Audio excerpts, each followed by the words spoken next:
Alright, in a simulation, equal masses of potassium and lithium are added to water, and the time taken for the metals to fully react is recorded. 5 different increasing masses of each metal are used, and the reaction is timed. Sketch the graphs of the axes to show the expected results. And we have these two graphs here that are mass of potassium, mass of lithium. Okay, this is kind of a trick because it's time for metal to react quickly and mass, right?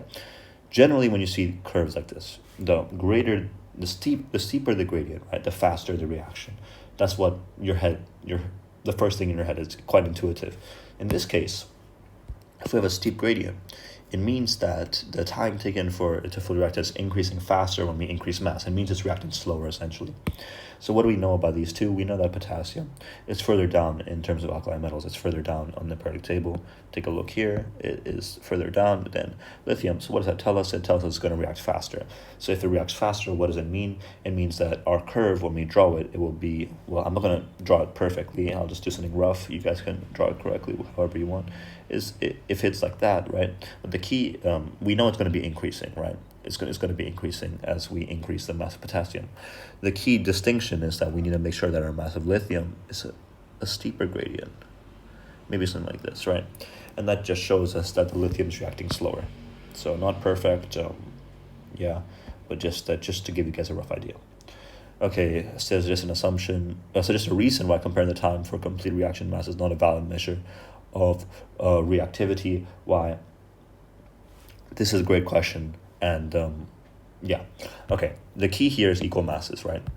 When we're doing a reaction, a chemical reaction, we talk in terms of moles. We never talk in terms of mass, because certain X grams of substance X is not the same. It's not the same as amount of moles as X grams of substance Y, if you know what I mean. That's the whole point of us having molar masses and everything. So what I'm trying to say is 5 grams of potassium isn't the same number of moles as 5 grams of lithium. So what does that tell us? What do we write in an answer? Well, we just write equal, the same mass doesn't mean same moles. I'm just writing very in like bullet points here, so you can write proper answers. Same moles. Yeah, you get the gist. So you can answer it however you want. Okay, lithium carbide, one of the many compounds of lithium and carbide. Determine the percentage covalent character bonding this type of compound. Okay, this is really simple. It just involves you looking at your data booklet. So I'll just give you what you need to know. So basically, we have lithium electronegativity of 1, and then our carbon is 2.6. So we have the delta is 1.6, and the average is going to be 1.8, and then yeah, you do your calculations, you'll get percentage covalent character 45 to 55. Percent, and then yeah, I mean, even from just electronegativity, you should be able to figure out this is ionic, but even from this, you should be able to tell from this that it is going to be an ionic bond. Yeah. Fluids from the anion in the salt Li2C2. The anion. So it wants us to do this C2. So it's an anion, so we have to do our square brackets, and then it's going to be a carbon to carbon double bond. We'll have our and it should be 2 minus with a triple bond. Yeah, that makes sense. So the triple bond gives us the electrons we need. Sorry if I was a bit vague there, just trying to calculate it, do it in my head, but yeah, we just have this carbon to carbon triple bond, and then the 2 minus charge because it's our anion. Okay, now we have the heptadecane C17H36 can be extracted from crude oil or crude cactus plants. Write an equation for the complete combustion of heptadecane. Okay, so if you don't know, there's a trick you can do for combustion equations. It's CNH, CNHM or CXHY, CNHM plus N plus m/4 O2. That forms our NCO2 plus m/2 H2O. From that, we have our N and M, so we have C17H36, right? Plus, so N plus m/4, so that's 17 plus 36/4, 9, 37 plus 9, 26. 26O2 forms NCO2, so 17 CO2, and then plus 18, what is it? 18 H2O. Yeah, just throw in the state symbols as well. I'm not going to put them in because, yeah. The enthalpy of combustion is minus 11350. Maximum energy produced when 2 grams C17H36 is combusted. Okay, so here we're going to put our 2 grams. Oh, wow, that is ugly. Let me just make that smaller for a second. Oh, can I make it smaller? Resize. Okay, yeah, I give up. Let's just stick with it. So 2 over and then R. So it's C17. Yeah. And this is, yeah. The maximum is 11,350. So it's 17 times the molar mass for carbon, so 12.01 plus 36 times 1.01 for hydrogen. That gives us 2 grams over 240.53 grams per mole. And now we get the number of moles. So, it's quite a long 0.08315. Yeah. And then from the number of moles, we can just multiply that by our energy, because this is kilojoules per moles minus 1, and then we have this many moles, so yeah, multiply that by minus 11350, gives us our value of 94.4. Determine the maximum temperature change when 500 centimeters cubed of water is heated by a 2 gram sample of C17H36. Okay, so 94.4 kilojoules is 94,000 joules.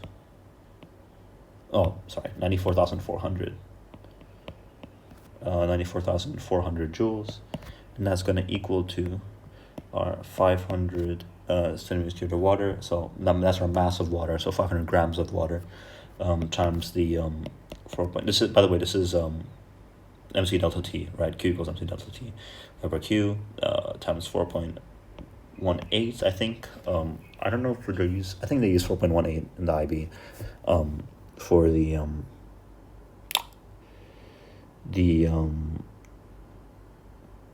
what constant is that? Sorry, my brain fog right now. Let's see. Let's just make sure it's 4.18 as well. Constants. Yeah, heat capacity of water, it's 4.18. Yeah. So 4.18, and then we have our X, which is our delta T temperature change.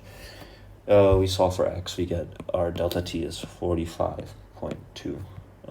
This will be in Kelvin. 2 assumptions made in calculation BII. These always the same assumptions. Literally, just memorize them.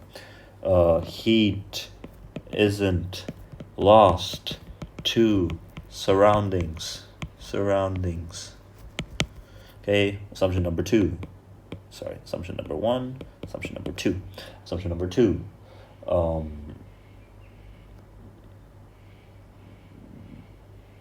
The density of the water is 1 gram per cm cube. This is an easy one because essentially we have 500 cm cubed, right? We're putting in the mass as 500 grams, assuming that it has an equivalent density.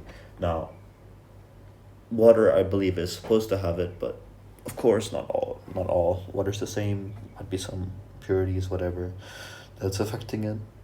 But yeah, that's generally a good one. What else can you say for this? It assumes that the reaction has went to completion, that complete combustion. We also assume the water is pure, which ties into the density one. We also assume that the water does not evaporate, which is a key one. That's a good one to put down. Explain why biofuels contribute less to climate change than fossil fuels. Interesting question, actually. I'm surprised they would ask something like this. So biofuels contribute. So yeah, that's the wording. So they say contribute because because biofuels are biological in nature, right? They're coming from these plants. The photosynthesis that is involved in the process is going to use up the CO2 that would have occurred in the later when the biofuel is consumed. So essentially, it's a net neutral, is what they're trying to say, or a net positive, or it reduces the net negative. So essentially, we have photosynthesis occurring due to the production of these biofuels because we need the plants for the biofuels, and this photosynthesis takes up CO2, and because it's taking up the CO2, and we're just later releasing it again, we're not actually releasing new CO2 into the atmosphere, but in terms of the fossil fuels, we're taking stored CO2 and we're releasing new CO2 to the atmosphere. So instead of it being a cycle, we're adding CO2, which is why the greenhouse effect is expanding. How do we word this? Just talk about photosynthesis. Photosynthesis requires CO2, which is released later, and then put some reference into it being a net neutral, net positive, or lower net negative, so that it's not introducing new CO2 into the atmosphere. Yeah, because pretty simple to think about. Okay, heptadecane can be broken down into smaller molecules. Consider the reaction. Okay, determine the standard enthalpy change for the reaction stated using section 12 of the data booklet, which I believe is bond enthalpies. Yeah, I think it's referring to this section as section 12, because this is the old data booklet, so the section numbers are a bit wonky, but yeah. Okay, it's just one of those long-winded ones. So, bonds broken. 4 C double bond C bonds is 4 times 346. The bonds formed is 2 C double bond C, which is 2 times 6, 14. Now, if you're confused how I got these, think about what's happening. We're just breaking this down into smaller molecules. So think about the actual bonds that are being broken and the actual bonds that are being formed. You can clearly see that these 2 double bonds are being formed. It's easy to see how they're being formed because we have this C2H4, then we have this C3H28. You can draw them on if you would like to see it. But we can also see that in order to make these, we're going to have to cut 4 single bond Cs from our original heptadecane. But it's not chain cutting every bond because it's just being broken down to a smaller molecule. So this is quite a trick question and quite difficult to think about. Once you got it, you should get an answer. You basically just get your values. I believe it's 1384 for the bonds broken, and then 1228 for bonds formed, and that gives us, subtract them from each other, and we should get 156 kilograms. Ethene can be converted to ethanol in one reaction. State the equation for this reaction. Ethene to ethanol, a simple reaction. C2H4 H2O, C2H5OH, and just throw in the state symbols. Ethanol reacted with oleic acid to produce ethyl oleate.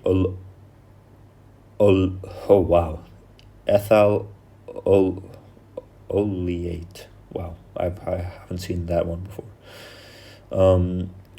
Identify the side product.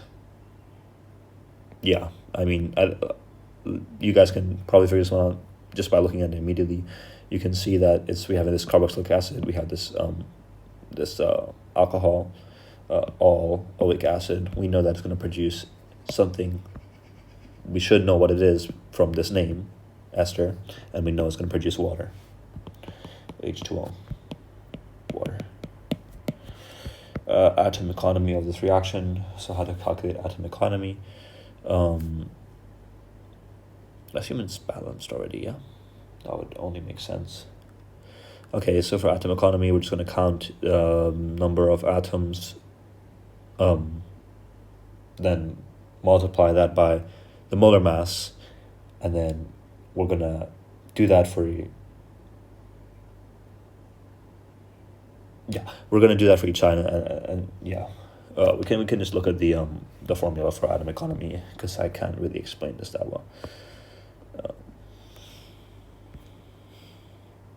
Yeah, the total mass of desired product over total mass of the reactants. Yeah, so yeah, this is just a bit of a time sink, but essentially we get to a point where it's 20 times 12.01 when we count the carbons, plus 38 plus 1.01 to count the hydrogens, plus 216 to count the oxygens, and that gives us 310.58. And with that, what do we get? Well, we can do 100 times 310.58, because we're going to multiply the 100 to get to percentage anyways, and then this is essentially, we're just adding this this water. So 310.58 plus 18.02, right? Because remember, it's mass of all reactants, desired product, all reactants. So all reactants is just this, and we have this pesky little water on the side. So we add that in, 18.02, and that gives us a 94.5. Woohoo. Nice. Discuss why the atom economy of a reaction is an important consideration when evaluating the impact of reaction in an industrial process. Well, there are many ways to look at this, right? First one, industrial, right? What do we want in industry? We want to be making as much money as we can. So economic efficiency, number one. Number two, what else do we need to care about as an industrialist? We need to care about the environment, right? So to be sustainable, right, have sustainable development, we need to account for how much we're using up and how much we're producing. Is it economical? Is it sustainable? There's also better use of natural resources, and it reduces our overall waste. Halogens are important reactants in laboratory and environment. Write an equation for the homolytic fission of chlorine under UV light showing the movement of electrons. Wow. I see this one quite often, actually. It's not that rare of a question. Yeah, so homolytic fission. We're taking, we're having these things breaking up, but it's equal, it's homolytic, so it's equal, and we're getting this 2 Cl radicals there. And, made a slight error there. I didn't realize I drew it for this one. But remember, because we're taking one from each and we're sharing it, we're going to have these barbed hooks. You generally see these curly arrows with this double hook because we're taking a pair. But here we're taking we're taking slightly different, which is why we have these barbed hooks which only have one prong. It's like a fish barb. It's kind of like a sickle as well, I guess. But yeah, keep that in mind, because if you do the wrong type of arrow, I'm pretty sure you'll be deducted marks in this case. Okay, under different conditions, chlorine molecules can break down by heterolytic fission. write an equation showing the movement of electrons. Okay, this is easier. So heterolytic, we can use our lovely trusty little double barb one. We have this one because we're taking up this pair, and we only need one arrow because we're just breaking that. And what does it leave us with? It leaves us with one positive Cl and positive Cl. Identify, giving a reason, which of these three species producing AI and A double I is an electrophile. Okay, electrophile. Well, we should know that.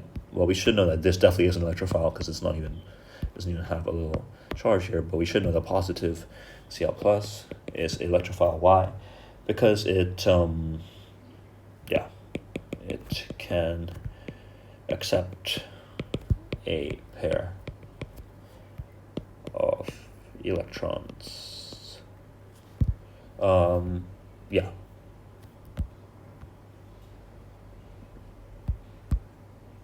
Yeah, I'm trying to think what else you can say. I guess accept a pair of electrons form a new bond, but yeah, it's not electron rich, so it can accept this new pair. Okay, this graph shows the boiling points of the first five straight chain primary alcohols and fluoroalkanes. Outline with the alcohols have higher boiling points than fluoroalkanes of similar relative formula mass. Why? Fluoroalkanes, what kind of intermolecular bonding do they have? Dipole. What do alcohols have? Hydrogen bonding. So H bonding greater in strength than dp. General trend in boiling point from the alcohols. So primary alcohols, we can see the general trend is like that. It's going up. So how can we explain this general trend of it going up? Why? It's increasing due to greater molar relative formula mass, or RFM, which results in stronger London dispersion forces, right? And this is due to having more electrons. Yeah. Hydrochloric acid is an important chemical reactant and industrial chemical. A pH probe is placed in a small volume of 0.1 mole per dm cubed solution of hydrochloric acid. The pH is recorded while a steady stream of distilled water is added to the acid at constant temperature. Sketch the graph of pH against volume of water added. Wow, what a question. Okay, quite an annoying one, but okay, so what do we know? Well, we know it's hydrochloric acid, right? We know we're adding H2O, which is pH 7, right? It should be pH 7, just roughly. And we know we have a strong acid over here. Small volume of this 0.1 mole dm cubed strong acid. So what's going to happen? We know the pH is going to increase, right? But what is the shape going to be? Well, we know that the shape can never exceed pH 7 because we have water, right? Water's pH is going to be pH 7. So if it exceeds it, it would require a stronger base. So yeah. So where do we start from? We'll start from pH 1. Let's just mark it because that's roughly what we're looking at with this 0.1 mole dm cubed. We just can calculate the pH easily from that. So we have our starting pH and then increasing volume of water. We know it's going to be below pH 7, so below here. And it's not going to be a straight line. It's going to be a decreasing gradient, right? So we'll throw it in somewhere over here or here. That's where we're going to plan to finish the line, and we're going to have a decreasing gradient, so something like this. That kind of goes down at the end. So there we go. This is more like it. So we know it's below 7, finished below 7, decreasing gradient, check. Starts at pH 1, check. We know it starts at pH 1 because of this concentration. We can calculate the pH from that. Okay, experiments repeated using a lower concentration, 0.010 mole per dm cubed, same temperature. State the initial pH. And this time it's NaOH, sodium hydroxide. Initial pH. Sorry. So it's literally the same type of calculation, right? That we do with pH. Minus logarithm.